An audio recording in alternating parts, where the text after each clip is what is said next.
Hello everyone, welcome to Exampur. I hope you are doing well. तो morning के 6 बज चुके हैं और जैसे कि आपको मालूम है कि मॉर्निंग को 6 बजे डेली मिलते हैं यहाँ पर, जहाँ हम लोग पीआईबी यानी कि प्रेस इन्फॉर्मेशन ब्यूरो के जो भी आर्टिकल्स होते हैं जो कि आपकी प्रीलिम्स के लिए, मेंस के लिए, यूपीएससी की बात कर रहे हैं, इसके लिए इंपॉर्टेंट होते हैं। तो यहाँ हम इसको एनालिसिस करने वाले, बात करने वाले, पूरे आपके एग्जाम्स ओरिएंटेड जो कंटेंट होते हैं इसको हम लेके यहाँ पर आपके सामने डेली आते हैं। और थोड़ा सा बदलाव हम ये करने वाले हैं। बदलाव कुछ नहीं है, आप बदलाव सुन के अगर आप मतलब थोड़ा डर जाते हैं तो ये मतलब सही नहीं है। बदलाव ये है कि थोड़ा संडे को हम गैप लेंगे। संडे को मॉर्निंग नहीं, संडे को हम आएंगे लाइव आपके पास में। यानी कि संडे को जो मॉर्निंग को 6 AM जो क्लास होती है, ये 6 AM क्लास ना होकर हम लाइव आएंगे 6 AM में ना, सही, लेकिन शाम के टाइम में जरूर आएंगे। तो संडे के टाइम में लाइव जुड़ेंगे आपसे, डेली लाइव जुड़ेंगे संडे संडे और ठीक है। बाकी आपके 6 दिन जो क्लास होंगी आपके रेगुलर जिससे होते हैं आपके, उस तरह से होंगे। तो ये संडे हम लोग लाइव आएंगे, आपको भी लाइव आना है ताकि आपने जो डाउट्स है वो आप पूछ सके, है ना। चलिए स्टार्ट करते हैं। तो जितने लोग ज्वाइन कर चुके हैं सबसे पहले वेरी गुड मॉर्निंग। और क्लास को थोड़ा सेशन को शेयर कीजिए अपने फ्रेंड सर्कल में ताकि मैक्सिमम लोग जुड़ सके इस क्लास में। आज हमारे पास में 3 से 4 आर्टिकल है, देखते हैं 3-4 आर्टिकल कंप्लीट हो पाती नहीं हो पाती है। तो सबसे पहला जो आर्टिकल्स है ये आपका आर्टिकल्स पेपर 2 से है। पेपर 2 जब हम बोलते हैं ना, जीएस पेपर 2, तो आप समझिए मेंस की बात कर रहे हैं, यूपीएससी मेंस की बात कर रहे हैं। तो यहाँ पर भी हम मेंस की बात करेंगे क्योंकि ये जो टॉपिक है आपका मेंस ओरिएंटेड ज्यादा है। आपके पेरेंट्स से भी क्वेश्चन बनते हैं, लेकिन मेरे पास आज जो टॉपिक मुद्दा है ये आपका कंप्लीटली मेंस ओरिएंटेड है। ठीक है, देखिए क्या है कॉन्टेक्स्ट, इसको समझते हैं। सुप्रीम कोर्ट ने भी हाल ही में क्या कहा है कि जजों की संख्या बढ़ाने से लंबित मुकदमे की संख्या की समस्या कम नहीं हो पाएगी।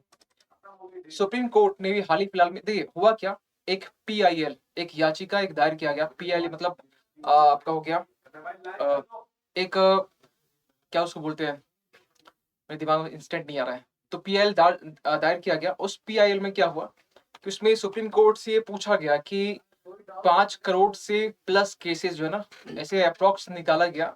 तो अभी नहीं, ये 2020 का डेटा है जो कि ये कह रहा है कि 2020 में कि 4.6 करोड़ जो केसेस हैं वो पेंडिंग है, वो पेंडिंग केसेस है। तो उसके रिगार्डिंग जो चीजें ये आती है कि पेंडिंग केसेस को लेकर सुप्रीम कोर्ट, इवन की सरकार भी यहाँ पर किस तरीके से यहाँ पर चीजों को हैंडल कर रही है। और supreme court, high court, district court, ये सब जो कोर्ट्स है, क्या इस केसेस के, पेंडिंग केसेस को डिस्पोजल कर रही है, क्या इसको सॉल्व कर रही है। क्योंकि एक बड़ी एक अच्छी कहावत है कि justice delay is justice denied. यानी जस्टिस में अगर आपको मिलने में डिले हो रही है तो ये आप मान के चलिए कि वो जस्टिस डिनाई, वो जस्टिस उसमें आप कंप्लीटली मना कर रहे हैं कि उसमें जस्टिस नहीं मिलने वाला है। तो डिले यानी कि लेट करना, डिनाई यानी कि मना कर देना। तो जस्टिस डिले, जस्टिस डिनाइड। तो ये वाली एक सिचुएशन क्रिएट होती है जब हम लोग ये मानते हैं कि केसेस पेंडिंग है। तो पेंडिंग यानी कि डिले हो रही है, और डिले हो रही है यानी कि वो डिनाइड है। तो 5 करोड़ केसेस अगर आस पास में, इसके अप्रॉक्स हम बात कर रहे हैं क्योंकि एग्जैक्ट तो डेटा किसी के पास नहीं होता, लेकिन एक लमसम जो डेटा है ना वो निकल के आता है 5 करोड़ केसेस पे आपके पेंडिंग है। ठीक है, तो इसी के लिए ये पूरा केसेस है। और अभी जो आपके 49th जो आपके सीजेआई है, चीफ जस्टिस ऑफ इंडिया है, उन्होंने ये कहा है। और उनका बड़ा एक बोल सकते हैं कि एक लिबरल या फिर एक बोल सकते हैं कि बैलेंस पॉइंट ऑफ व्यू है। उनका ये भी कहना, क्योंकि वो नहीं सोच रहे कि वो जुडिशरी का खुद एक पार्ट है, वो एक न्यायालय का खुद एक पार्ट है, लेकिन वो अपने जुडिशरी को क्रिटिसाइज करने में वो खुद नहीं डर रहे हैं। वो यहाँ तक ये बोले इस जजमेंट के बारे, इस पीआईएल के अगेंस्ट में, कि अगर अगर यहाँ पर जस्टिस नहीं हो रही या फिर केसेस पेंडिंग है, तो इसके लिए जो सरकार ने एक आइडिया सुझाया कि यहाँ पर जो सुप्रीम कोर्ट के जजेस, सुप्रीम कोर्ट की यहाँ पर जो यहाँ क्या लिखा गया, संख्या बढ़ाने, ठीक है, यानी कि जजों की संख्या, जजेस की संख्या बढ़ा दीजिए। क्योंकि इंटरनेशनल सिस्टम्स यानी स्टैंडर्ड ये कहता है कि यानी पूरे अंतर्राष्ट्रीय सिस्टम्स में, या यूएसए की हम माने, सिंपल सी बात है, एक डेवलप्ड कंट्री है, एक विकसित देश है, तो उनकी अगर हम माने तो उनके यहाँ पर एक जजेस, एक यानी एक सॉरी 50 जज में से 50 जज जो है ना वो 1 मिलियन पीपल के लिए बने हैं। लेकिन इंडिया में ये कहानी थोड़ी सी उल्टी है। इंडिया में ना ये आपका एग्जैक्ट फिगर तो अभी हम नहीं कह सकते, लेकिन एग्जैक्ट फिगर ये आपके बिल्कुल इससे 50%, इसका 1/3 भी नहीं है। 1 मिलियन की बात करें तो तो 1/3 से भी कम है इसका, यानी कि आप कह सकते हैं कि 12-13 से भी कम है इसका। एग्जैक्ट फिगर तभी नहीं बता पाएंगे, लेकिन ये आपका एक विकसित देश का, अमेरिका का ये एक डेटा है जो कि 50 जजेस 1 मिलियन पीपल के लिए है। लेकिन इंडिया में इसकी जो समस्या बहुत बड़ी है, और यहाँ पर सुप्रीम कोर्ट के लिए सरकार ने ये कहा कि अगर ये पेंडिंग केसेस को सॉल्व करनी है, तो आपको इसके लिए काम करना पड़ेगा कहाँ पर?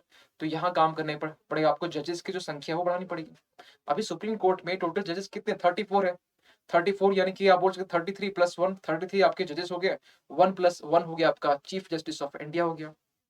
तो यहाँ पर सुप्रीम कोर्ट के जजेस, जो जज हैं, चीफ जस्टिस ऑफ इंडिया या सुप्रीम कोर्ट बोलिए, इन्होंने यहाँ पर ये कहा कि जजेस की संख्या बढ़ाने में आपका पेंडिंग जो केसेस है, जो लंबित जो मुकदमे हैं, वो कम नहीं होगी। इसके बारे में बोला गया। पूरी कहानी समझते हैं क्या मामला है, ठीक है। देखिए जो भी पेंडिंग केसेस हैं, जो भी लंबित जो मामले हैं, इसका अगर हम बात करें कुछ इंपॉर्टेंट फैक्ट्स के बारे में, तो टोटल 4.7 जो करोड़ केसेस हैं वो आपके पेंडिंग हैं। इतने आपके पेंडिंग है ना। और उसमें से भी अगर हम थोड़ा सा और भी थोड़ा डिसइंटीग्रेट करें, तो हम ये पाते हैं कि इसमें कि हाई कोर्ट्स में जो केसेस पेंडिंग है, ये आपके 12.4% हाई कोर्ट्स की, ठीक है। और यही जो अधीनस्थ जो न्यायालय, यानी कि आपकी जो सब ऑर्डिनेट कोर्ट है, सब ऑर्डिनेट कोर्ट की बात करते हैं तो डिस्ट्रिक्ट कोर्ट आता है आपका, लोअर कोर्ट है ना। लोअर कोर्ट यानी कि आप इसमें बोल सकते हैं कि district court, circuit court, family court, ये सब सारे सब ऑर्डिनेट कोर्ट में आते हैं। छोटे मोटे जो हाई कोर्ट से नीचे वाली कैटेगरी के जो होते हैं, तो इसमें जो लंबित जो केसेस हैं, जो पेंडिंग केसेस हैं, ये आपके 87.4% है। तो मामला नीचे है, मामला ऊपर नहीं है। तो सुप्रीम कोर्ट के जज ने भी यही इशारा किया बात बात में कि केसेस पेंडिंग यहाँ पर नहीं है। सुप्रीम कोर्ट में केसेस अगर पेंडिंग है तो मुश्किल से 5 से 6% बोला गया, लेकिन जो सबसे ज्यादा जो केसेस पेंडिंग है वो आपके सब ऑर्डिनेट कोर्ट में है, नीचे वाले कोर्ट पे है। तो अधीनस्थ कोर्ट में 87.4%, अप्रोक्स आप बोलिए 90% के केस तो वहीं पेंडिंग है ना। और क्योंकि देखिए केसेस फाइल भी कहाँ होते हैं? वहीं पर होते हैं, लोअर कोर्ट में। लोगों के पास में एक सुविधा कहाँ होती है? सुप्रीम कोर्ट थोड़ी सब जा सकता है। उनके लिए एक सबसे अच्छा फैसिलिटी फैसिलिटी नहीं बोलेंगे, एक जरिया होता है कि लोकल कोर्ट, और लोकल कोर्ट में डिस्ट्रिक्ट कोर्ट होते हैं, बाकी जो कोर्ट आते हैं नीचे में, तो वहां पर वो जाते हैं। देखिए इसमें ना कुछ कारण बताए गए हैं। कुछ कारण ये बताया गया कि क्यों इंडिया में जो केसेस है वो पेंडिंग है, और पेंडिंग है। और इंडिया में सबसे पहला चीज ये कि जो सुप्रीम कोर्ट के जजेस हैं या बाकी जो जजेस हैं, इसको लेकर, या फिर जो हमारे सुप्रीम कोर्ट है या जुडिशरी है, इसको लेकर कौन कौन से जो कारण है वो निकल के आती है। देखिए सबसे पहला जो कारण है, या बोल सकते हैं कि जो जुडिशरी है ना, जुडिशरी जुडिशरी को लेकर कौन कौन सी जो समस्या है, क्योंकि ऐसा नहीं कि पेंडिंग केसेस ही ओनली यहाँ पर है, तो पेंडिंग केसेस के अलावा भी बहुत सारी समस्या है जुडिशरी के पास में। आपके मेंस में क्वेश्चन बनते भी है कि मेंस में क्वेश्चन कुछ इस तरीके बन सकते हैं कि जो लंबित जो मुकदमे हैं, सुप्रीम कोर्ट या न्यायालय के लिए यही एक बड़ी समस्या है या फिर बाकी कुछ अदर समस्या है। तो यहाँ पर कुछ इस तरीके से घुमा क्वेश्चन पूछा जाएगा कि आपको मतलब ब्रॉड तरीके से लिखना पड़ेगा। तो उस समय थोड़ा कन्फ्यूजन होता है कि यार एक टॉपिक तो पढ़ ली, बाकी चीजें हम टॉप पॉइंट पढ़े नहीं, तो बाकी अदर भी चैलेंजेस हैं, ठीक है, उसको देख लेते हैं। देखिए न्यायाधीशों की कमी, जो भी जजेस है इसकी कमी तो है, ये तो रियल फैक्ट है, लेकिन इसको अकेला कम करके, इसको अकेला हैंडल करके, या न्यायाधीश की जो कमी है या जो जजेस की जो कमी है, इसको अकेला हम ठीक करके पूरी सिस्टम को सही नहीं कर सकते हैं। इसके लिए हमें और भी जो फैक्टर्स है उसके ऊपर हमें फोकस करना पड़ेगा। तो बाकी जो फैक्टर्स है उसके लिए जो इंफ्रास्ट्रक्चर, जो आपका बेसिक इंफ्रास्ट्रक्चर है, बुनियादी जो ढांचे है, इसके ऊपर भी काम करना पड़ेगा हमें। यहाँ पर जो देखिए बहुत सारी जजमेंट केसेस में ये भी निकल के आती है कि इसके लिए कि हाई कोर्ट्स की जो संख्या वो बढ़ा दी जानी चाहिए। हाई कोर्ट्स अभी क्या है कि हर स्टेट में एक है। एक तो दिल्ली यूटी के लिए पहला है जो कि यूटी के लिए है, लेकिन कहीं कहीं स्टेट में ऐसा भी है कि 2 स्टेट के लिए एक आपका हाई कोर्ट है। तो इसको यहाँ पर हाई कोर्ट के नंबर्स को बढ़ाइए। और अगर स्टेट बड़ा है, अगर स्टेट बड़ा है यूपी, ठीक है, तो यहाँ पर 2, जैसे लखनऊ हाई कोर्ट, ठीक है, लखनऊ कोर्ट, इलाहाबाद कोर्ट, तो कुछ इस तरीके से 2 कोर्ट यहाँ होना चाहिए। जहां पे स्टेट बड़ा है, राजस्थान वहां दो कोर्ट कर दीजिए। जहां पर लग रहा है कि स्टेट बड़ी, एमपी 2 कोर्ट कर दीजिए। क्योंकि जितना बड़ा स्टेट, उतनी बड़ी जिम्मेवारी, उतनी बड़ी रिस्पॉन्सिबिलिटी, और उस जिम्मेवारी को सही करने के लिए जजेस चाहिए, हाई कोर्ट के जज चाहिए। आपको जजेस चाहिए तो जजेस आप एक ही हाई कोर्ट में कितना जजेस आप ले सकते हैं। इससे अच्छा है कि आप उसको 2 पार्ट में डिवाइड कर दीजिए। एक ये रास्ता है। तो बुनियादी ढांचे में आपका हाई कोर्ट्स या बाकी जो सबऑर्डिनेट जो कोर्ट आते हैं, ये आपके यहाँ पर कवर हो जाएगा, ठीक है। दूसरी बात यहाँ पर ये है कि कोई भी केसेस होता है ना, उसका टाइम से उसका जो बोल सकते हैं कि डिस्पोजल नहीं हो पाता है, टाइम से उसका निपटान जो बोल बोल सकते हैं, उसका नहीं हो पाता है। कोई और कहीं पर ये लिखा हुआ भी नहीं है, ना हमारे संविधान में, ना जजेस एक्ट 1 में, ना 2 में, ना 3 में, है ना। जजेस एक्ट जो आपका जजेस केसेस आया था 1 में 82, ठीक है, 98। तो इस तरीके से ये जो केसेस आए ना, इसमें भी ये पॉइंट लिखा हुआ नहीं कि इतने टाइम तक इसको इस केसेस का जो की सुनवाई है, निपटान वो कर देना है। ये भी आपका ऐसा सिस्टम नहीं है। तो इसमें भी कोई समय सीमा इसमें नहीं दी हुई है, ठीक है। और एक सबसे बड़ी समस्या ये निकल के आती है कि जब कोविड-19 आया, तो लोग जो जुडिशरी है, जो हाई कोर्ट, सुप्रीम कोर्ट या फिर जो लोअर कोर्ट है, यहाँ भी अप्रोच करने के लिए लोगों को बाहर निकलना पड़ता। अब बाहर निकलेंगे कैसे? अब जो डिजिटल कोर्ट के बारे में कल हमने बात की थी, है ना? S3 वॉस वर्चुअल आपका जो क्लॉक था, जजेस क्लॉक, जस्टिस आपका जस्टिस आपका एक ऐप था, जस्टिस ए ऐप 2.0, कल ही हम बात की है, ठीक है। तो ये तो बाद में आया, निकल के, है ना? ये तो बाद में निकल के आया, लेकिन कुछ चीजें बाद में आई, ठीक है, बहुत सारी चीजें। लेकिन कोविड-19 के बाद में जो भी जुडिशरी है, वहां भी बदलाव हुए। डिजिटल कोर्ट का एक डिजिटल कोर्ट प्लस आजकल आप ये भी देखते होंगे यूट्यूब पे कि कहीं की हाई कोर्ट के जो सुनवाई वो लाइव चलती है। गुजरात का हो गया, है ना? तो कहीं-कहीं आप लाइव देखते हैं, तो ये फैसिलिटी पहले नहीं था। कोविड-19 के बाद से जो सिस्टम है, जुडिशरी है, थोड़ा-सा बोल सकते हैं, थोड़ा इसमें बदलाव आया है, और बदलाव नहीं बोल सकते, थोड़ा-सा इवॉल्व होके बाहर कुछ अच्छा, एक नया वर्ज़न देखने को मिल रहा है। और यहाँ से क्वेश्चन पूछे नहीं गए, मेबी आपसे क्वेश्चन बनते यहाँ से, अभी तक पूछे नहीं गए, लेकिन क्वेश्चन बनते यहाँ से। आपसे मेंस में क्वेश्चन ऐसे पूछ सकता है कि खासकर ये आपका पेपर 3 से भी लिंक हो जाएगा, किस तरीके से कि जो विज्ञान और प्रौद्योगिकी है, यानी कि साइंस एंड टेक्नोलॉजी है, ये किस तरीके से जो जुडिशरी है, जो न्यायालय है, इसकी जो सिस्टम्स, इसकी जो प्रणाली है, ये पूरी तरीके से चेंज हुआ है, बदला है। व्याख्या करें, चर्चा करें। तो आप यहाँ पे क्या लिखेंगे? इतना पॉइंट लिखेंगे तो आप मतलब ये क्वेश्चन रहा। इसमें फुल डिटेल्स लिखा हुआ नहीं कि आपको क्या-क्या पूछा गया, लेकिन आपको अनुमान लगाना है। पहले आप ये बताएँगे इस ऐसे क्वेश्चन्स के लिए कि क्या-क्या इसमें समस्या, आप पहले इंट्रोडक्शन दिए छोटा-सा। उसके बाद लिखिए कि क्या-क्या समस्या है ना? क्या ये समस्या है? फिर आप लिखिए एक डायमेंशन में कि क्या-क्या सरकार ने स्टेप्स उठाए हैं। S3 बॉस जो कल वाला जो लेक्चर जो हम लिए ना, प्रीलिम्स और प्रीलिम्स तो का तो है ही। मेंस के लिए ऐसे पॉइंट यूज़ होते हैं। आप वो 3-4 हम एप्लीकेशन बताए थे, S3 बॉस हो गया, डिजिटल वर्चुअल क्लॉक हो गया, जस्टिस ऐप हो गया 2.0।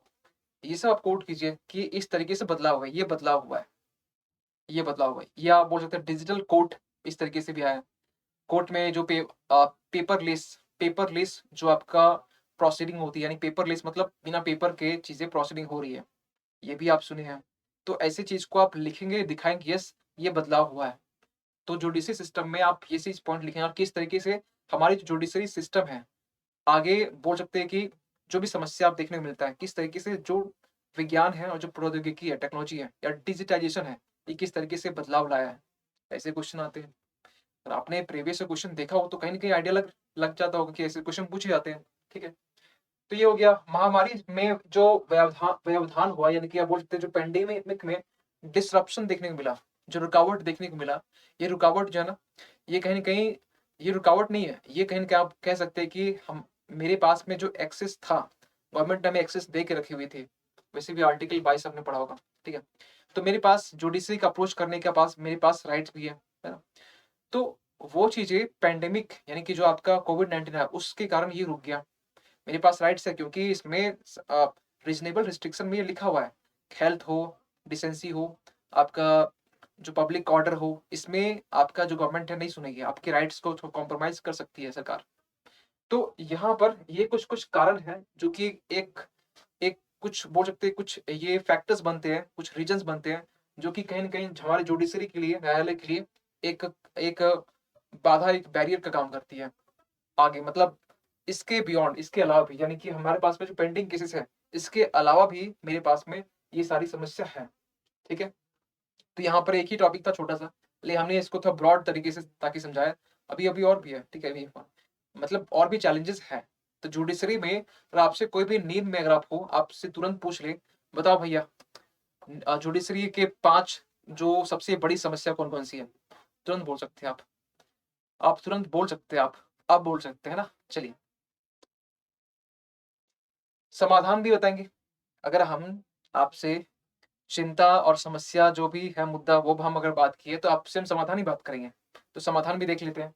समाधान के लिए देखिए, अभी हम जो कल वाला जो पॉइंट बात किया, वो तो है ना? कल का पॉइंट उसको कोट करेंगे। इसके अलावा क्या पॉइंट कोट करेंगे देखिए। एक तो पहला चीज़ ये कि जो भी यहाँ पर पुराने और जो अप्रचलित जो निरर्थक बोल सकते हैं, यानी कि पुराने जो कानून हैं, जो जुडिशरी में कहीं न कहीं एक रुकावट पैदा करती है, उस कानून को हटा दिया जाए। बहुत सारे ऐसे, क्योंकि ऐसे जो भी कानून है, ऐसे जो भी नियम्स है, ऐसे या जो बोल सकते हैं कि रूल्स है, वो जुडिशरी को आगे बढ़ने के लिए जुडिशरी में एक बैरियर का काम कर रही है, रुकावट का काम कर रही है। उसे हटा दीजिए। आपको ज़्यादा इसमें एक्सप्लेन नहीं करना है कि मतलब किस तरीके से करना है, किस तरह। आपको वहाँ पॉइंट लिखना है। एक पढ़ना होता है, एक लिखना होता है, एक होता है कि आपको मार्क्स लेने के लिए लिखना होता है। तो अभी पता है आप किस कैटेगरी में, आप लिखते हैं।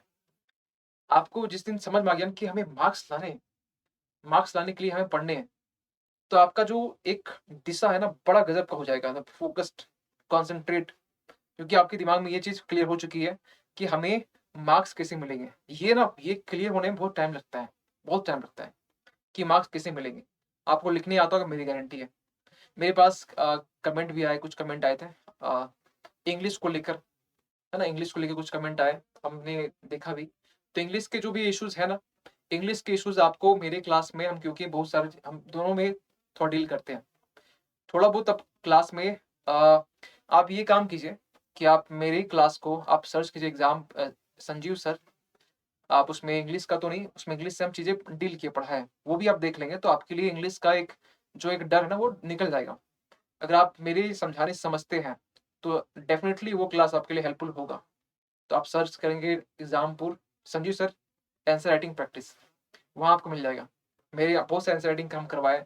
आप देखिए, बिल्कुल लिख के करवाए। यहाँ तो हम लिखते नहीं हैं ना।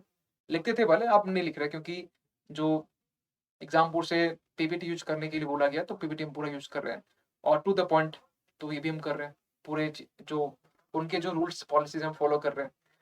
तो ये आप वहाँ से देख सकते हैं, ठीक है?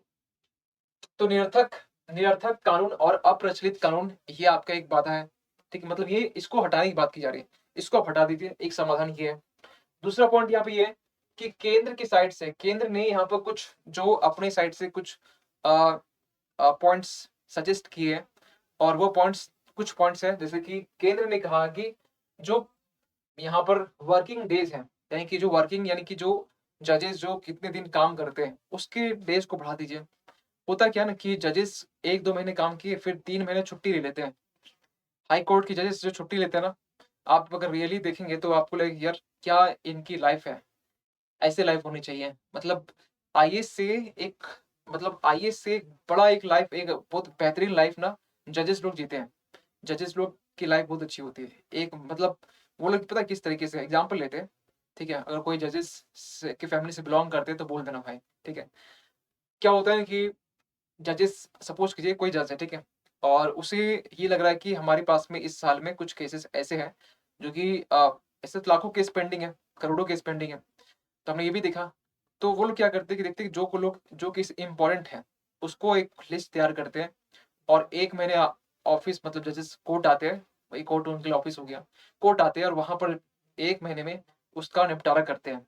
जहाँ तक हो पाता है सही है, वो या बर्डन लेते नहीं है कि मैं यार इसको निपटारा करना ही है। वो बस आराम से काम करते हैं, कोई दिक्कत नहीं है, आराम से मतलब चल रहा है सब कुछ लाइफ़। तो इस तरीके से चलती है और वो फिर 1 महीने काम किए, छुट्टी। छुट्टी, और वो दिखाते हैं हमने इतने केस सॉल्व किए, टाइम लगा इसके लिए। ठीक है? तो अब जुडिशरी के लिए जो देखिए, जो सरकार है, वो तो रिस्पॉन्सिबल है, वो ज़िम्मेवार है। लेकिन जो जुडिशरी है, वो रिस्पॉन्सिबल नहीं है। जुडिशरी को वहाँ पब्लिक अपॉइंट इलेक्ट करती है। यहाँ पर जितने भी एमपीज़ होते हैं, जो कि आगे चलकर गवर्नमेंट फ़ॉर्म करती है, ये तो रिस्पॉन्सिबल है, ये तो ज़िम्मेवार है ना? पब्लिक वोट कर दे तब ये गवर्नमेंट तैयार करते हैं। लेकिन जुडिशरी के साथ ऐसा कुछ नहीं है। जुडिशरी यहाँ पर फ्री और ओपन है। ओपन नहीं बोलेंगे, फ्री है। वो कुछ भी डिसीज़न ले, वो जवाबदेही नहीं होंगे, क्योंकि उसे पब्लिक इलेक्ट तो की नहीं है, ना अपॉइंट क्यों किया है। तो ये एक इसमें सबसे बड़ी एरर है, एक बोल सकते हैं एक समस्या है। तो पीछे वाले जो समस्या है, इसमें आप लिख सकते हैं बुनियादी ढांचे के अलावा कि जजेस के जो अपॉइंटमेंट होते हैं, अपॉइंटमेंट में समस्या है, अपॉइंटमेंट में ट्रांसपेरेंसी नहीं है। नेपोटिज्म जो आप समझते हैं भाई भतीजावाद, वो नेपोटिज्म यहाँ पर है। तो ये आपका हो गया केंद्र ने वर्किंग डेज बढ़ाने की डिमांड की है, फास्ट ट्रैक कोर्ट की बात की गई है, और फास्ट ट्रैक कोर्ट इसको सेटअप भी किया गया है ना, और ये सेटअप भी किया गया, लेकिन फिर भी जो पेंडिंग केसेस है इसको सॉल्व अभी तक, ये करोड़ों केसेस हैं, इसको ना एक प्रॉपर एक फ्रेमवर्क में लाना पड़ेगा कि हमें इतने केसेस है, तो इसे हमें एक डेली बेसिस पर कितना सॉल्व करना पड़ेगा और उसके अकॉर्डिंग कितने टाइम तक ये सॉल्व होगा। उससे हम लोग 6 मंथ एक्स्ट्रा लेके चलेंगे कि हाँ फाइनली इस डेट तक खत्म हो जाना चाहिए, तभी ऐसे होगा। लेकिन जुडिशरी को कौन समझाए कि वो जवाबदेही है ही नहीं, वो किसके प्रति जवाबदेही होंगी। ऐसा थोड़ी है, मतलब कि कैबिनेट है या काउंसिल ऑफ मिनिस्टर्स है कि पार्लियामेंट के लिए होगा, या फिर जो गवर्नमेंट है पब्लिक के लिए होगी, सिंपल सी बात। तो ये आपको हो गया, तो ये आपको हटाना पड़ेगा, ठीक है, ये चीज करनी पड़ेगी, ठीक है, ये आपको करना पड़ेगा, ये ऊपर ये नीचे, यानी कि ये इसको हटाना पड़ेगा। ई प्लेटफॉर्म, जैसे कि ई आपका हो गया आपका ई कोर्ट्स नेशनल पोर्टल, ये भी गवर्नमेंट ने फॉर्म की है, तो ये भी आपका एक ऑप्शन हो सकता है कि प्लेटफॉर्म, यानी कि यहाँ से आप क्या कर सकते हैं कि आप ऑनलाइन जो PIL आप याचिका दायर कर सकते हैं यहाँ से, ई जस्टिस नेशनल पोर्टल के बारे में। इसके बाद नेक्स्ट में यहाँ पर है एक ADR मैकेनिज्म, क्या होता है, आपने ये नाम सुना होगा, है ना, ADR। इवन की जो लोग मेंस के आंसर राइटिंग करते हैं वो लोग ऐसे ऐसे जो टर्म्स यूज करते भी है, ये तो कॉमन सी बात है, हर एक एस्पायरेंट जो कि UPSC का हो और क्वेश्चंस अगर मेन से पूछे गए जुडिशरी से, तो ऐसे और उसकी जो चैलेंजेस जो समस्या है या फिर कुछ भी सॉल्यूशन, तो यहाँ पर ये पॉइंट लिखना पड़ता है। ये बड़ा अच्छा एक पॉइंट है, तो इसको आप लिखिए। अब ये होता क्या, एक बड़ी एक समस्या है, वैकल्पिक विवाद समाधान तंत्र। अगर जुडिशरी से कोई भी मामला सुलझ नहीं रहा है, सपोज कीजिए कि अगर कुछ डाइवोर्स का कुछ मामला हो, एग्जाम्पल लेते, तो आप कहाँ जाते हैं, फैमिली कोर्ट में जाते हैं। फैमिली कोर्ट बेसिकली मैरिज हो गया, डाइवोर्स हो गया, फैमिली के रिगार्डिंग कुछ भी इश्यूज होता है, तो वो सॉल्व करती है ना। लेकिन यहाँ पर जुडिशरी ने एक ऑल्टरनेटिव तैयार किया है जिसको बोला गया वैकल्पिक विवाद समाधान तंत्र, यानी कि जुडिशरी अपनी आई है, आप कोई थर्ड पार्टी या खुद से अपने आप में मीडिएटर एक ढूंढिए जो कि एक मिडिल मतलब लाइन का हो, और वो दोनों जो पार्टी उसको सामने बिठाकर जो मामला को सॉल्व करे, ये भी एक ऑप्शन निकल के आता है। तो उसके लिए यहाँ पर मध्यस्थता, ठीक है, यहाँ डबल आर्ग्यूमेंट है, लेकिन इसको यहाँ पर आर्बिट्रेशन, मेडिएशन और कॉन्सिलिएशन, ये 3 टर्म हम लोग इंग्लिश में यूज करते हैं, और जब इसका हिंदी हम ढूंढने गए तो हिंदी हमें दोनों वर्ड का हिंदी हमें एक ही मिल गया। सुलह भी होता है, सुलह, मध्यस्थता, ये सारे एक ही सिनोनिम्स ही है ना। तो ये टर्म्स आप दो ही टर्म यूज करना, मध्यस्थता और सुलह, किसके जरिए यहाँ पर चीजें होती है। आपको कुछ एक्सप्लेन नहीं करना पड़ता, क्योंकि एग्जाम में अगर आप ये सोच के चलेंगे कि हमें उसे समझ में नहीं आ रहा है जो कॉपी चेक कर रहा है, तो ये आप गलत फहमी में, उसे सब कुछ समझ में आ रहा है क्योंकि आपका वो कॉपी चेक कर रहा है, उसी के मार्क्स देने से आपका डिसाइड होता है कि आप UPSC क्वालिफाई कर रहे हैं या नहीं कर रहे हैं, ठीक है। तो ये आप एक ये पॉइंट हो गया। नेक्स्ट में लास्ट में नीचे है, जो कि हो सकता है नीचे वाला पॉइंट आपको कट रहा होगा, लेकिन कोई बात नहीं, हम पढ़ ले रहे हैं। इसके लिए यहाँ पर है प्री लिटिगेशन स्टेज जजेस टू पॉपुलेशन रेशियो। देखिए ये एक एक्स्ट्रा पॉइंट है जो कि समाधान में इसको ऐड कर सकते हैं कि प्री लिटिगेशन स्टेज और जज टू जनसंख्या जो अनुपात है, यानी कि अभी हम यहाँ बोलें कि 50 जजेस में 1 मिलियन जो पीपल है उनके लिए जजेस होने चाहिए, तो ये हमें अचीव करनी है। तो यहाँ तक एक अच्छा पॉइंट हो गया। एग्जाम्पल जब आप लिखेंगे, एग्जाम्पल बस लिख लीजिए कि यस एग्जाम्पल है मेरे पास में, USA लिखिए एग्जाम्पल में 50 रेशियो ऐसे, एग्जाम्पल लिखिए ऐसे, ठीक है, 50 जजेस या जजेस, हाँ ये भी सही रहेगा, अनुपात को साइन दीजिए और यहाँ लिख दीजिए 1 मिलियन, हो गया। जितना आप इनोवेटिव लिखेंगे, लिखना तो सबको आता ही है, ठीक है, जितना आप इनोवेटिव लिखेंगे तो उसे आधे मार्क्स देने में कोई दिक्कत नहीं होगी एक्स्ट्रा एक्स्ट्रा। और वही आधे मार्क्स अगर जोड़ते हैं, सोचिए कि आधे आधे मार्क्स आपके 20 क्वेश्चन में जुड़ गए, 10 मार्क्स हो गए, और एग्जाम में और UPSC मेंस में यकीन मानिए 10 नंबर का जो गैप होता है ना, ये आपका रैंक 1 और रैंक जो 80 होता है ना, 80 या 100 का भी इस इतना डिफरेंस होता है। इसके बाद 100 के बाद से ना जो आप रैंक देखेंगे ना, बिल्कुल मार्क्स आपके सिमिलर ही होते हैं। इवन कि हमने एक कौन सा था 2019-20 के टाइम था, बहुत सारे जो नंबर्स थे ना, टोटल जो रैंक डिसाइड किए गए, उसके उसके जो मार्क्स थे, तो मार्क्स में से आपके 25-26 जो रैंक थे ना, मतलब पूरा सीक्वेंस में उसके मार्क्स एक ही थे। बस उसके इंटरव्यू में जब अगर मार्क्स एक होते हैं, एग्जाम्पल लेते हैं मार्क्स एक होते हैं सबके मार्क्स, तो ये फिर देखा जाता है कि किसके इंटरव्यू मार्क्स ज्यादा हैं। अब वहां भी अगर बाई चांस वहां भी सेम है, सपोज कीजिए, वो कभी कभार होता है कि एक दो लोगों का सेम होता है, तो वहां पर फिर देखा जाता है एज किसका ज्यादा है, आपकी एज, तो एज यहाँ फैक्टर बन जाता है। तो ये बहुत लास्ट में देखते हैं। चलिए अगला टॉपिक देख लेते हैं, क्या है अगला टॉपिक, इंडो पैसिफिक के लिए भारत का दृष्टिकोण। इंडो पैसिफिक के बारे में आपने, आई होप कि हम ही ने पीआईबी क्लास में बहुत सारे आर्टिकल्स करवाए। तो अभी हाल ही फिलहाल में एक इंडो पैसिफिक के रिगार्डिंग एक आर्टिकल्स और एक था, और फिर एक आर्टिकल्स है। ये आर्टिकल्स बेसिकली आपके लिए इंपॉर्टेंट है, क्योंकि इसमें इंडिया का क्या दृष्टिकोण है, इंडिया का अप्रोच क्या है, इंडिया के यहाँ पर बोल सकते हैं विजन क्या है, ये हम बात करने वाले हैं। ठीक है, तो जीएस पेपर जो आईआर का ये पार्ट होगा, ठीक है, आईआर का ये पार्ट होगा। क्या हुआ इसमें, हाल ही में भारत के रक्षा मंत्री ने कहा है कि भारत हिंद प्रशांत क्षेत्र में एक क्षेत्रीय शक्ति, यानी कि आप इसको कह सकते हैं कि यह कहा गया, यस, ये image regional power net security provider into the, यही पढ़ लेते हैं, क्षेत्रीय शक्ति और शुद्ध सुरक्षा प्रदाता के रूप में उभर रहा है। ठीक है, या उभरा है, यानी कि इंडो पैसिफिक में इंडिया की जो प्रेजेंस है, इंडो पैसिफिक में इंडिया की जो पावर है, जो शक्ति है, ये इंडिया ने अपने आप को रियलाइज किया कि यस, यहाँ पर एक एक बड़ी पावर एक सेफ्टी के मामले में या फिर एक क्षेत्रीय शक्ति के बारे में, ठीक है, इसके रिगार्डिंग इंडिया करके इमर्ज हुआ है इंडो पैसिफिक में।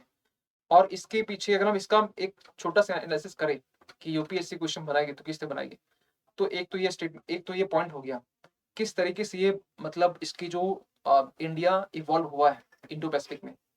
तो इंडो पैसिफिक में आप देख सकते हैं कि इंडिया क्वाड ग्रुप में, अब क्वाड ग्रुप में जो कंट्री है आप जानते हैं, जापान, ऑस्ट्रेलिया, यूएसए, आपका इंडिया। तो ये बेसिकली मेन फोकस क्या होता है, इसका मेन मोटिव क्या है कि इंडो पैसिफिक में यहाँ पर सेफ्टी, आप बोल सकते हैं सेफ ट्रेड, व्यापार आप सुरक्षित तरीके से करना, पीस को बनाए रखना, प्रोस्पेरिटी, सिक्योरिटी, ये सब सारे इसके पॉइंट हैं। ये हो गया। बहुत सारे जो एक्सरसाइज है, जो व्यायाम है, ये इंडिया कंडक्ट करता है यहाँ पर, चाहे ऑस्ट्रेलिया के साथ में हो, चाहे आपका जापान के साथ में हो। इवन की आप बोल सकते हैं कि एशियन जो कंट्री है, एशियन कंट्री, इनके साथ भी इंडिया का अच्छा रिलेशन है। अभी आपने देखा हो ADMM, Asian defence military meetings, अभी आपका प्लस प्लस का, ठीक है, ये भी हम करवाए। आई होप कि आप याद कर रहे होंगे, भूल गए होंगे तो कोई बात नहीं, कभी कभी तो हम याद दिलवा ही देते हैं, लेकिन रिवाइज करते रहना, नहीं तो फिर एग्जाम के टाइम में बहुत बर्डन हो जाएगा, क्या बोले सर, दिमाग काम नहीं कर रहा है। तो ये आपका एक पॉइंट, ये आपका कॉन्टेक्स्ट है। और इस कॉन्टेक्स्ट में अब आगे समझते हैं कि इंडो पैसिफिक को लेकर कौन कौन सी जो बातें हैं, कौन कौन से पॉइंट्स हैं जो आपके एग्जाम्स के लिए इंपॉर्टेंट है, और कुछ एक्स्ट्रा कुछ हम बातें करेंगे जहां पर आपको आपके एग्जाम्स के लिए कुछ अच्छे पॉइंट मिल जाएंगे, आप इसको कोट कर सकते हैं, लिख सकते हैं अपने पॉइंट पर। पेपर 2 में कवर होगा। देखिए इंडिया ने खासकर इंडो पैसिफिक में किस तरीके से अपनी जो शक्ति है, किस तरीके से अपनी जो पावर है वो दिखाया, या किस तरीके से अपनी जो प्रेजेंस है, इसको कहीं न कहीं वो दिखाया कि यस, हमारी जो प्रेजेंस इंडो पैसिफिक में पीस को एस्टैब्लिश करना है, शांति बनाए रखना है, ठीक है, सिक्योरिटी के पर्सपेक्टिव से। बाकी एक इक्वल बोल सकते हैं, एक इक्वल टर्म में, यानी कि ऐसा नहीं किसी एक कंट्री का एक डोमिनेंस हो, चाइना जैसे कंट्री का। यहाँ पर हर एक कंट्री जो कि इंडो पैसिफिक से जिनकी सीमा लगी हुई है, इंडो जब बोल रहे हैं कि इंडिया की भी बात कर रहे हैं यहाँ पर, तो यहाँ पे इंडो पैसिफिक में आएंगे कि एशियन कंट्री वो खुद आएंगे, साउथ एशियन कंट्री जितने भी है वो भी आएंगे, ईस्ट फार ईस्ट कंट्री वो भी आएंगे, पैसिफिक क्योंकि वो आपका नॉर्थ अमेरिका साउथ अमेरिका वाला पोर्शन, साउथ वाला पोर्शन, पेरू चिली वाला पार्ट आ जाएगा, है ना, आर्किपेलागो जो बोलते हैं जिसमें ग्रुप्स ऑफ आइलैंड है, वो भी कंट्री आ जाएंगे, ऑस्ट्रेलिया भी आता है, कॉन्टिनेंट भी एक कंट्री भी है। तो ये सारे लोग यहाँ कंट्री आने वाले हैं। कहा यह जाता है कि इंडो पैसिफिक में 60% 60% जो आपका पॉपुलेशन है, ये आपका यहीं से है। और 2/3 जो ट्रेड होता है, व्यापार होता है, ये आपका इंडो पैसिफिक से ही होता है। कुछ कुछ डेटा जो कि आपके लिए इंपॉर्टेंट हो सकता है। ये कहाँ इंपॉर्टेंट होगा, ये आप जब परिचय यानी इंट्रोडक्शन जब देते हैं आंसर राइटिंग का, हम बार बार क्यों फोकस कर रहे हैं, क्योंकि आप लोग ये नहीं ये पूछा सर आंसर राइटिंग, तो यकीन मानिए कि आप इस क्लास में आपको एक मल्टी प्रॉन्ड अप्रोच हम अपना रहे हैं। जैसे आप पढ़ते हैं मल्टी बहुव्यापी एक अप्रोच। ये इसलिए क्योंकि आपका टाइम अब बहुत कम है। टाइम कम मतलब कहने का मतलब कि आपके पास 24 आवर्स आपके पास भी है। तो मेरा ये मानना है कि आपको इस कम टाइम में कुछ मसाला ना दे के आपको कुछ इतना दे दे कि आपको एग्ज़ाम के लिए इम्पोर्टेंट हो। बाकी नॉलेज बढ़ाने के बाद बढ़ा ही सकते हैं एक्स्ट्रा कुछ पढ़ के। लेकिन एग्ज़ाम के लिए जो आपको चाहिए, वही चीज़ हम बात करेंगे, है ना? चलिए, तो इंडिया ने यहाँ पर मानवीय सहायता और आपदा राहत यानी कि इसको शॉर्ट में बोले, इसको बोल शॉर्ट में HADR, हैदर, हैदर पढ़ सकते हैं। देखिए हैदर जो एक्सरसाइज बेक होता है, जो कि अभी आगरा में अभी इसी साल हुआ था। अभी उसके बारे में बात करेंगे, शायद यहाँ पर है समन्वय 2022। जो समन्वय 2022 है, ये आपका एक एक्सरसाइज है।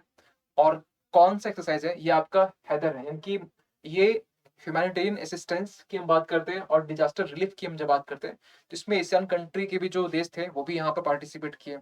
आई होप कि जो लोग यूपी से बिलोंग करते हैं उन्हें मालूम हो कि आगरा का जो वायुसेना जहाँ पर इसका कैंप है, ठीक है, वहां पर ये हुआ था। तो इंडिया ने हैदर जो है ना, इसके जरिए कहीं कहीं इंडो पैसिफिक में अपनी जो प्रेजेंस है, अपनी शक्ति है, इसको दिखाया।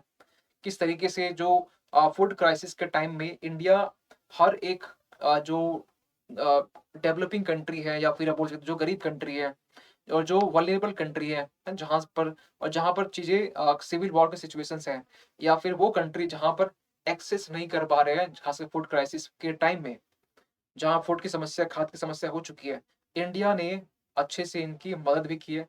डिजास्टर रिलीफ जो होती है, आपदा राहत जो होता है, ये भी इंडिया ने उस कंट्री प्रोवाइड किया। बहुत सारे ऐसे कंट्री, साउथ एशियन की भी कंट्री है, अफगानिस्तान तो है ही वो, ठीक है, अफ्रीकन जो महाद्वीप है और या कॉन्टिनेंट है, वहां पर भी इंडिया ने सपोर्ट प्रोवाइड किया है। ये हो गया आपका इसके बारे में। नेक्स्ट में इंडिया ने कौन कौन सी और बातें की है? बहुपक्षीय भागीदारी और NDM जो नीति, यानी कि NDM नीति क्या हो? National disaster management policy. National national यानी कि राष्ट्रीय आपदा मैनेजमेंट क्या बोलते हैं हिंदी से? National disaster management policy.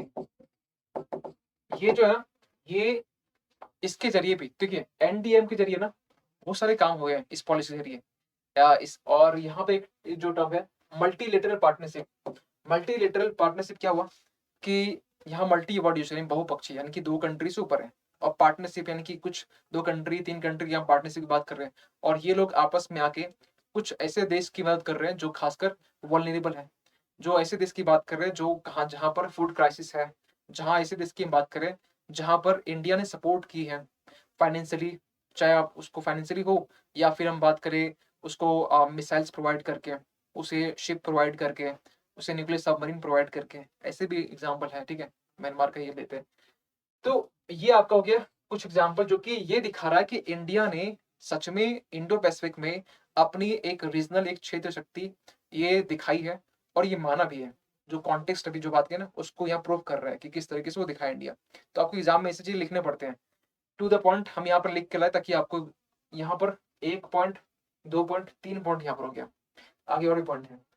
राहत केंद्रित से बहुआयामी दृष्टिकोण। देखिए, relief centric to multi pronged approach. India ने ओनली, ऐसी बात नहीं कि इंडिया ने सिर्फ ओनली आपको प्रोवाइड की है, सिर्फ ओनली आपका जो रिलीफ है, राहत है, इसके अलावा भी इंडिया ने यहाँ पर जो बहुआयामी दृष्टिकोण है, यानी कि मल्टी प्रोन्ड अप्रोच जो हम बोलते हैं, इसे यहाँ पर इंडिया ने यूज किया है।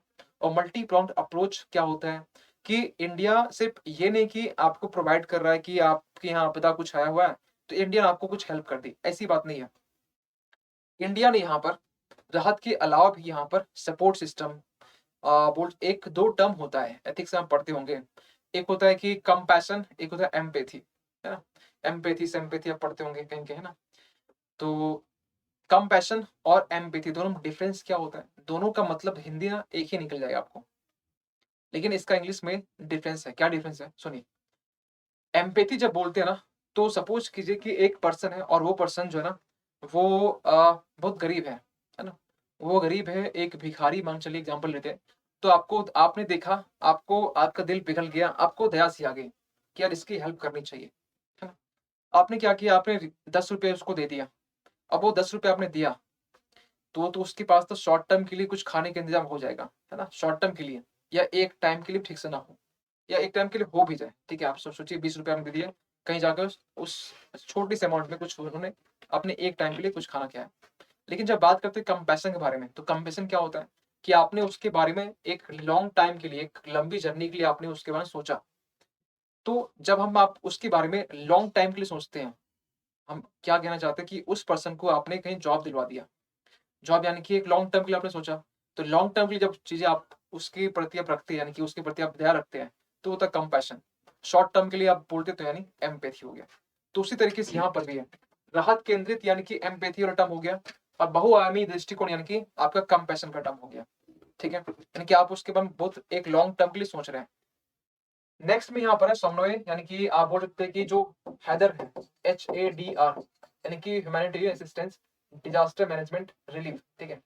तो ये जो आपका एक्सरसाइज है, ये आपका आगरा वायुसेना में बोल सकते हैं इसके द्वारा कंडक्ट किया गया, और इसका नाम है समन्वय 2022। इसका एग्जाम्पल कोट आप कर सकते हैं कहाँ कहाँ पर, इसको आप कोट कर सकते हैं जब भी बारी आए इंडिया की सिक्योरिटी की, डिफेंस की बारी आए, सुरक्षा की, ठीक है, वहां कोट कीजिए।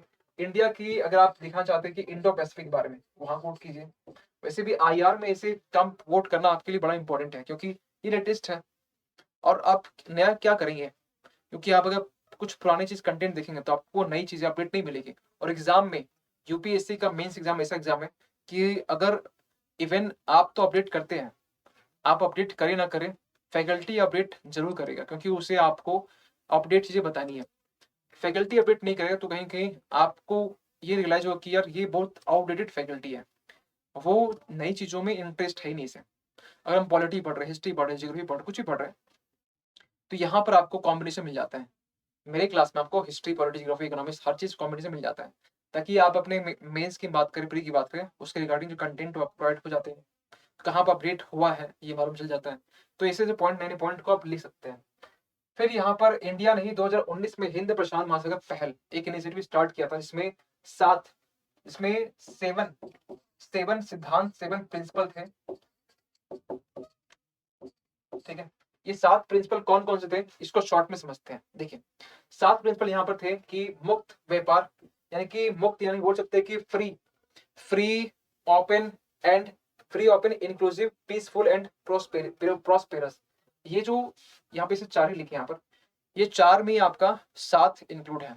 किस तरीके से, साइंस एंड टेक, टेक्नोलॉजी का यूज करना, फिर एक म्यूचुअल रेस्पेक्ट बनाए रखना एक दूसरे की जो संप्रभुता है उसके ऊपर, ये सब कुछ पॉइंट। लेकिन ये 4 पॉइंट बहुत इंपॉर्टेंट है कि free, open, inclusive and peaceful, आपके जो पीसफुल एंड प्रोस्पेरस, ये 5 यहाँ पर है। पीसफुल एंड प्रोस्पेरस ये जो टर्म है, ये इंडो पैसिफिक में बहुत इंपॉर्टेंट है, क्योंकि इंडो पैसिफिक में अगर हमें शांति चाहिए, हम पीस चाहिए, तो इसके लिए जो व्यापार है या फिर जो मूवमेंट है, शिप का मूवमेंट है, इंडो पैसिफिक में, जिसे हम लोग मानते हैं ना कि यहाँ पे स्ट्रेट ऑफ मलक्का एक है, तो उसी के जरिए चाइना भी ट्रेड करता है, उसी जरिए इंडिया भी उसमें ट्रेड करता है। एक पतली सी नैरो स्ट्रेट लाइन है, तो उस स्ट्रेट लाइन में, स्ट्रेट वो सीधा नहीं, ये वाला स्ट्रेट, ये स्ट्रेट का मतलब क्या होता है कि वाटर बॉडी जो है ना, एक, ये एक जल मार्ग ही है, लेकिन ये नैरो है, एक संकीर्ण बोल सकते हैं, ठीक है। तो ये आपका 5 टर्म यहाँ पर, जब भी आप ऐसे क्वेश्चंस को कंक्लूड करते हैं, लास्ट में से आप करते हैं conclusion, introduction, body and conclusion. तो कंक्लूजन वाले पार्ट में आप ऐसे टर्म्स को लिख सकते हैं कि इंडो पैसिफिक में जो भी लाइक माइंडेड कंट्री है, सभी जो इंडो पैसिफिक जो कंट्री जो यहाँ से सीमा जो टच होती है, उन सभी को यहाँ पर जो मुक्त है, खुला, समावेशी, शांतिपूर्ण और समृद्ध जो इस इंडो पैसिफिक को यहाँ पर मेंटेन करना चाहिए। इस तरीके से आप लास्ट में कंक्लूड कर सकते हैं, ठीक है। आगे चलते हैं, आगे चलते हैं। एक नया पॉइंट यहाँ पर क्या है, 9 डैश लाइन। ये नाम आई होप कि आप नहीं सुने होंगे या सुने भी होंगे। इसका पहले नाम था 11 डैश लाइन। ये डैश लाइन क्या होता है, थोड़ा कुछ इमेज दिखाते हैं। यहाँ देखिए, साउथ चाइना सी की हम बात करें, आई होप की इमेज आपको क्लियरली दिख रहा होगा, मैं तो यहाँ खराब दिख रहा है, कोई बात नहीं। तो यहाँ साउथ चाइना सी में कुछ छोटे छोटे आइलैंड है, इन आइलैंड का कुछ नाम नहीं है, नाम है लेकिन वैसे नाम कंट्री में नहीं आता है, देश का ये नाम नहीं, ठीक है, एक छोटे द्वीप की तरह है। और ये छोटे छोटे द्वीप है, जैसे आपने देखा यहाँ पर स्पार्टली, स्पार्टली एक द्वीप है, एक यहाँ पर पार्सल, एक आइलैंड यहाँ पर है। तो यहाँ पर ये जो लाइन दिख रहा है ना, ये लाइन नहीं है, ये एक आइलैंड है। ये 1 हो गया, 2 3 4 5 6 7 8 9। जो हम पीछे अब आपको बोले 9 डैश लाइन जो है ना, डैश मतलब वही डैश, सिंपल एक अंडरलाइन बोलते हैं। 9 आपके ये है, इसको पहले हम लोग 11 बोल देते हैं क्योंकि ये आपका 10 ये हो गया जो छोटी डॉट डॉट में, ये आपका 11 हो गया। और ये जितने भी यहाँ पर आइलैंड है सबका जो एक बोल सकते हैं नजदीक किसके सामने, चाइना के सामने। और चाइना का यहाँ पर इनके साथ में डिस्प्यूट चलता है, विवाद चलता है। और इसी विवाद में पहले था 11 से, अभी आपका 9 से बचा हुआ है। 9 से मतलब इस 9 से, यहाँ से जो विवाद था वो अभी नहीं है, ये सॉल्व हो चुका है। अब ये जो यहाँ पर छोटे मोटे जो आइलैंड है ये एक इंडिपेंडेंट है ना, यानी चाइना के कवरेज में नहीं आता है। चाइना के नजदीक जरूर है लेकिन चाइना के इन्फ्लुएंस से वो बाहर है। तो यहाँ पर 9 इसलिए यहाँ पर है, तो 9 अभी इसी के नजदीक है। 9 डेज टाइम से क्वेश्चन अभी तक पूछा नहीं गया, मे भी क्वेश्चन पूछ सकते हैं, मे भी, ठीक है। तो ये हो गया। इसके बाद में ये जो पॉइंट है इसको लेकर भी, ये भी क्योंकि पैसिफिक क्वेश्चन का ये मतलब बोल सकते हैं कि इंडो पैसिफिक का ये पार्ट है, तो यहाँ भी बोल सकते हैं पीस की नीड यहाँ पर है। क्या महत्व है, महत्व क्या है किसका, इंडो पैसिफिक का। इंडो पैसिफिक का इंपॉर्टेंस क्या है ये बात करते हैं। ऐतिहासिक महत्व है कैसे, क्योंकि इंडो पैसिफिक के जरिए अगर हम बात करें पुर्तगाली का, ठीक है, पुर्तगाली की हम बात करें तो पुर्तगाली सबसे पहले ट्रेड की हम बात करें, व्यापार की बात करें तो वो लोग एंटर होते हैं। फिर ब्रिटेन आता है, वर्ल्ड वॉर 2 होता है, यूएसए की एंट्री होती है और यूएसए अपना डोमिनेंस बनाता है। फिर यहाँ पर चाइना अपना जो अभी के इस टाइम में, वर्तमान में चाइना जो है ना अपनी प्रेजेंस को दिखा रहा है, अपनी जो अग्रेसिवनेस है उसको दिखा रहा है। तो ये ओवर द टाइम चेंज होता गया है। अभी किसके पक्ष में, चाइना यहाँ पर डोमिनेंस दिखाता है। वर्ल्ड वॉर 2 के बाद में यूएसए का डोमिनेंस यहाँ पर था, अभी बदलाव हुआ है, फिर से कुछ बदलाव होगा। तो ऐतिहासिक तो महत्व है, ठीक है, हमने इससे पहले भी देखा है। यहाँ की इवन हमने एक पॉइंट एक आर्टिकल से बात किए थे, G20 समिट में आपने देखा हो कि वहां पर एक पटन पटोला, ठीक है, ये क्या एक दुपट्टा है, शॉल, आई होप कि आपको याद होगा, ये इसी क्लास में बात कर चुके हैं, 2 वीक पहले की बात है। तो ये गिफ्ट दिया गया है ना G20 समिट में, प्रधानमंत्री ने इटली के जो आपके पीएम है उनको। तो यहाँ पर ये इंडिकेट कर रहा है कि इंडोनेशिया के साथ में जो बाली में जहाँ हुआ था G20 समिट, उनके साथ में रिलेशन पहले भी था, है ना, पहले 11वीं शताब्दी के टाइम में भी था, क्योंकि उस टाइम में जो सबसे बड़ा इम्पोर्टर यस वही था। ये भी हम बात कर चुके हैं, तो पहले से भी लिंकेज है, पहले से, ठीक है। ऐतिहासिक वर्चस्व का दौड़, ये भी हम बात कर चुके हैं, जो कि अभी हम रिसेंट बताए, पुर्तगाली, ब्रिटेन, यूएसए, चाइना, है ना, रेस ऑफ डोमिनेशन, ये भी एक महत्व है। तो यहाँ पर तो रेस तो चल रहा है, अभी चाइना का बेस चल रहा है आगे। चीन एक नया फैक्टर निकल के आता है। चीन खासकर जिबूती एक बेस है, जिबूती बेस, जिबूती कहाँ पर, इसको देखिए, जिबूती की लोकेशन ये कुछ यहाँ पर है। नीचे आप सोमालिया मिल जाएगा, यमन का वो पार्ट हो गया, है ना, ये आपको इरिटेरिया यहाँ मिल जाएगा और इथोपिया यहाँ मिल जाएगा। जिबूती पर यहाँ चाइना ने बेस बनाया है, ठीक है, जो कि ये आपका अरब वर्ल्ड है पूरा, है ना, अरब वर्ल्ड वाला पार्ट है, जो कि इंडिया के सिक्योरिटी के लिए कहीं कि सही नहीं माना जाता है। गल्फ ऑफ एडन यहाँ पर है ना, तो यहाँ पर भी चाइना का प्रेजेंस देखा गया है ना। और एक यहाँ पर एक म्यांमार में जो कि इंडिया के पड़ोसी है, ये भी हम बात कर चुके हैं 5 बजे वाली जो मैगजीन एनालिसिस है, IRL जो क्लास होता है। तो क्याक प्यू जो बंदरगाह है, ये जो कि म्यांमार में, यहाँ पर भी चाइना ने अपनी एक लिंकेज बनाई है। इसका मैप रखे नहीं रखे कोई बात नहीं। तो ये आपका हो गया, ये आपका म्यांमार में। तो चाइना की जो प्रेजेंस है कुछ इस तरीके से हमें दिखाई दे रहा है कि इस दौड़ में, इस वर्चस्व की दौड़ में चाइना कहाँ पर ये स्टैंड कर रहा है। तो हमें यहाँ पर क्या चाहिए, सुरक्षित, स्थिर और सुरक्षित समुद्री क्षेत्र। तो इंडो पैसिफिक के लिए हमें एक लास्ट में बोल सकते हैं कि इसे हमें safe, stable and secure maritime domain इसे बनाने की नीड है। और हर एक कंट्री, इवन कि चाइना जैसे कंट्री भी इस रेस में, अपने रेस में पीछे छोड़ के बोल सकते हैं कि इस फील्ड में आगे बढ़े, पीस को लेकर, सेफ्टी को लेकर और इसको सिक्योर करने को लेकर। तो ये पूरा आर्टिकल आपके इसके बारे में, 2 आर्टिकल्स में टाइम निकल जाता है, बताइए। तीसरा आर्टिकल देख लेते हैं, टाइम है वैसे, तीसरा आर्टिकल हो जाएगा। देखिए क्या आर्टिकल है, आर्टिकल ये आपका है पेरेनियल राइस के बारे में। ये आपका जो पेपर हम बात करें, पेपर 3 में भी आ सकता है, और पेपर 3 कहाँ पर, एग्रीकल्चर। पेपर 2 की बात करें तो इसमें हम थोड़ा पेरेनियल वर्ड है, यानी कि जियोग्राफी का कुछ टर्म है यहाँ पर, तो वहाँ पर भी कवर कर सकते हैं, लेकिन मोस्टली आपका ये पेपर 3 का में कवर होगा, है ना। क्या है कॉन्टेक्स्ट, और पहले तो ये समझिए कि आपसे कॉन्टेक्ट एक क्वेश्चन डायरेक्टली पूछा जाएगा, क्योंकि जब मई का वो टाइम होगा 2023 का, उस टाइम में आप ये टॉपिक भूल चुके होंगे। अभी तो आप इसको पूरा पढ़ लेंगे, पूरा डिटेल से पढ़ लेंगे, लेकिन उस टाइम में, क्योंकि अभी वो 5-6 महीने बाद जब होगा, तो आप ये टॉपिक भूल जाएंगे। एटलीस्ट याद रखना कौन सी बातें, इसलिए डिवाइस में बोलते हैं। PR23 ये टर्म पूछा जाएगा कि ये आपसे ये पूछा नहीं जाएगा कि ये कि 12 मासी जो चावल है ये क्या है।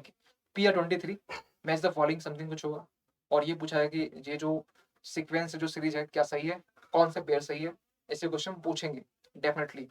तो ये आप इंपॉर्टेंट मार्क कर लेना। क्या है कॉन्टेक्स्ट समझते हैं। हाल ही में क्या हुआ कि यूनान विश्वविद्यालय, यूनान जो प्रोविंस है, यूनान प्रोविंस जो कि आप ये वही प्रोविंस है जो कि जहाँ पर ओपियम की खेती यहाँ भी होती है, मतलब ये प्रोविंस में होती है, ये विश्वविद्यालय में नहीं होती है।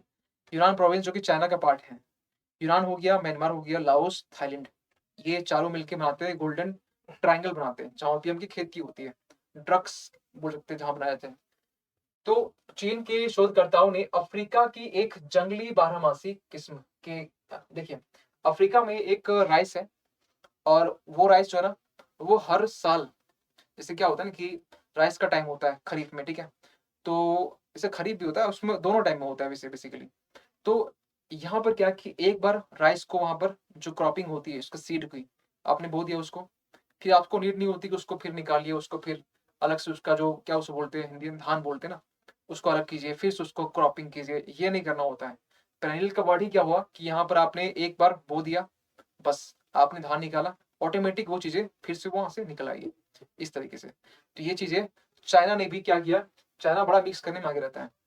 अफ्रीका का जो बारहमासी किस्म, एक बहुत जंगली बारहमासी, ठीक है, उसकी के साथ नियमित वार्षिक चावल ओराइजा सेटिवा को, ठीक है, ये चावल नाम याद रखिए, तो ये अफ्रीका का है, को क्रॉस ब्रीडिंग के जरिए करके PR23 नामक बारहमासी चावल की एक किस्म विकसित की है। अफ्रीकन एक राइस है, उस राइस को लिया गया और अपने चाइना ने अपने कंट्री के एक राइस से ब्रीडिंग करवा के मिक्स करके उसके, ठीक है, उसके बाद एक चावल की क्वालिटी एक वैरायटी बनाई है, और उस वैरायटी को बोला गया PR23, पेरेनियल राइस 23, है ना।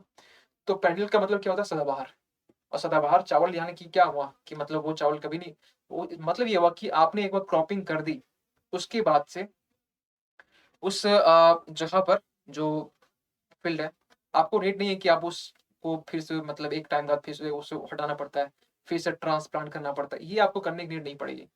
ये हुआ। तो यहाँ एक कुछ डिफरेंस है, और डिफरेंस में यहाँ पेरेनियल है, एक एनुअल। पेरेनियल का ही जस्ट ऑपोजिट वर्ड आपका एनुअल हो गया, यानी कि आप एनुअली आप जो राइस है हर साल उसको क्रॉपिंग करते हैं हर साल। तो इसमें बोला गया है कि the same plant returns year after year, जो सेम प्लांट आपने एक बार प्लांट को बो दिया, और वही प्लांट जो है ना बार बार आपको वो राइस जो है ना कल्टीवेट करके आपको देगा। एनुअल में क्या होगा कि produce seeds each year before dying must be replanted every year, इसमें हर एक साल आपको रिप्लांट करने की नीड होगी एनुअल में। इसके बाद इसमें लिखा गया कि body to remain hardy over winter unless in tropical climate. Tropical climate में आपको बेसिकली होता है रिक्वायर मोर ट्रिलिंग। देखिए टिलिंग का मतलब क्या होता है कि जो आप खेत की जुताई करते हैं ना, खेत की जुताई करना, वो जितना उसको बोलते हैं टिलिंग करना, ठीक है। Leading to more soil degradation, इसमें सॉइल का डिग्रेडेशन भी होता है, मतलब इसके जो लेवल क्वालिटी कम होती है। इसमें कुछ हम बात करें फ्रूट्स के बारे में, इसमें कुछ जो भी वेजिटेबल्स फ्रूट्स होते हैं, तो इसमें कुछ वो लत वाले होते हैं जिसके रूट्स नीचे तक भी जाते हैं ऐसे, ठीक है। और इसमें कुछ इस तरीके से होते हैं, आपका कैरोट हो गया, ठीक है, टमाटर हो गया, इसमें आपका मतलब ये कैरोट, ये क्या उसको बोलते हैं, ब्लैकबेरी, है ना। तो कुछ इस तरीके इसमें आइटम होते हैं, लेकिन यहाँ पर चावल की बात कर रहे हैं, तो चावल को हम देख लेते हैं। देखिए सबसे पहली बात ये है कि ऐसे जो चावल होते हैं ना, ये दीर्घजीवी चावल होते हैं, यानी कि ये एक लॉन्ग लाइफ राइस है, क्योंकि पेरेनियल वर्ड से मालूम चलता है ना। पुनर्बीज नहीं होता है। देखिए पुनर्बीज क्या मतलब कि नॉट रीसीडिंग, आपको दोबारा इसको बीज करने की नीड नहीं है, और यहाँ पर ना ही आपको प्रत्यारोपण करने की नीड है, ना ही सॉरी ट्रांसप्लांटेशन करने की नीड यहाँ पर नहीं है। ट्रांसप्लांट क्या होता है, जब चावल की जब ये आप क्या उसको बोलते हैं क्रॉपिंग करते हैं तो उस टाइम में ट्रांसप्लांट करना पड़ता है, यानी कि आपको एक टाइम होता है जब उसको निकाल के फिर से उसको बोना पड़ता है एक स्पेस में, है ना, वो वाला टाइम हो गया ट्रांसप्लांट। एक टाइम वो होता है जब उसको फिर निकालते हैं, फिर से आप उसको सीड को लगाते हैं। तो इसमें टाइम कंज्यूमिंग भी है, टाइम टेकन भी है, और हर साल ये करना पड़ता है। इसमें ये चीजें नहीं है, प्रत्यारोपण और जो पुनर्बीज ये नहीं करना पड़ता है। मुद्दे क्या होते हैं, अगर ये हम लोग टर्निल जो राइस है ये हम लोग क्रॉपिंग करते हैं, जो भी अभी चीन कर रहा है, अगर ये सपोज कीजिए एक ग्लोबल एक मामला हो, विश्व का मामला हो, तो इसमें क्या समस्या आ सकती है ना, जो कि मेंस में आपसे क्वेश्चन पूछ सकते हैं। मीथेन उत्सर्जन, चावल की जहाँ खेती होती है ना, तो वहां पर अब मालूम है कि पानी जो होता है वाटर कंटेंट ज्यादा होता है, जहाँ वाटर कंटेंट ज्यादा होता है, जहाँ पर क्रॉपिंग होती है, फसल होती है, तो वहां पर जो मीथेन का क्या उसको बोलते हैं एमिशन, ये ज्यादा होता है। और मीथेन एक क्या है, मीथेन एक GHG गैस है, यानी कि ग्रीन हाउस गैस है। इसमें और भी गैस आते हैं, जैसे कार्बन डाइऑक्साइड हो गया, कार्बन मोनोऑक्साइड हो गया, नाइट्रिक ऑक्साइड हो गया। तो मीथेन एक गैस यहाँ से रिलीज होती है। यहाँ पर एक टर्म लिखा डिफिकल्ट टास्क, और पैनील में ना टास्क डिफिकल्ट इसलिए बोला गया क्योंकि आप वन टाइम ही करते हैं सीड को, लेकिन वो वन टाइम में आपको टाइम लगता है, क्योंकि उसको एक डेप्थ में जाकर, ऐसा नहीं कि आपने शुरुआत में कुछ कुछ डेप्थ में जाकर उसको सीड को लगाना पड़ता है। तो टास्क तो इसमें कठिन है। कवक और रोगजनक, देखिए ये बोला जा रहा है कि इसमें फंगी और जो पैथोजेंस है ये भी यहाँ पर जो होने के चांसेस यहाँ बढ़ जाते हैं। फंगी जो कवक होते हैं, ठीक है, इसके रिगार्डिंग शाकनाशी, और एक यहाँ पर देख लेते हैं need to spray herbicide treatments. देखिए हर एक क्रॉप्स में हम लोग कहीं ना कहीं इंसेक्टिसाइड्स पेस्टिसाइड्स हम लोग स्प्रे करते हैं। यहाँ पर ही बोला जा रहा है कि इसमें नीड ज्यादा होगी, इसमें छिड़काव पहले कंपेयर में, यानी कि जो हम लोग नॉर्मली जो करते हैं उससे कंपेयर में ज्यादा होगी, तो ये प्लस में होने वाली है। ठीक है, तो ये कुछ कुछ इसके इश्यूज हैं, कुछ कुछ इसमें चैलेंजेस हैं, समस्या जो आ सकती है, क्योंकि हर एक नई चीज में आपको कुछ प्लस पॉइंट कुछ माइनस पॉइंट मालूम होना चाहिए। महत्व क्या है इसका, इसके फायदे बहुत सारे। उत्पादकता जो बोल सकते हैं कि हर साल में होगा, तो कहीं ना कहीं आप वैसे चावल के मामले में वेस्ट बंगाल जो है ना सबसे हाई प्रोडक्शन वाला स्टेट है, और इंडिया सबसे ज्यादा कंज्यूम भी करता है। वैसे सबसे प्रोडक्शन सबसे ज्यादा कौन कंट्री करता है, चाइना करता है, फिर सेकंड में आपका इंडिया करता है।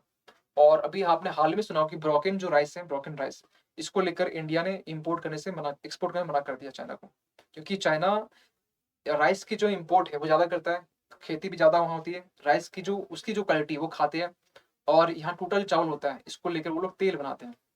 और इंडिया जो लोग मंगवाते हैं उसकी प्राइस बहुत कम होती है, सस्ती होते हैं, तो उसका तेल बनाता है वो लोग।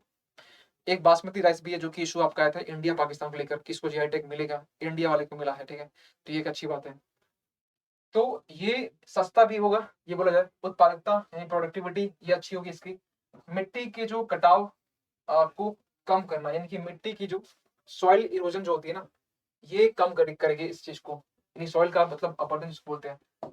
कम श्रम लगेगा इसमें, मेहनत कम लगेगी इसमें, ठीक है। इनपुट लागत यानी कि इसमें इनपुट कॉस्ट कम लगने वाला है। ट्रांसफॉर्म फार्मिंग, कहीं ना कहीं जो खेती है, खेती में एक बदलाव, एक रेवोल्यूशन लेके इसमें आने वाली है। तो ये आपके इसके सिग्निफिकेंस हो गया जो कि आपको मालूम होना चाहिए। तो इसको यहीं तक रखते हैं, 3 टॉपिक हम लोग कर लिए, बिल्कुल एक सही टाइम पे हमें लगा 3 टॉपिक नहीं कर पाएंगे, 4 टॉपिक भी है, लेकिन थोड़ा देख लीजिए कि इसको हम लोग कल करेंगे इस टॉपिक को, ठीक है।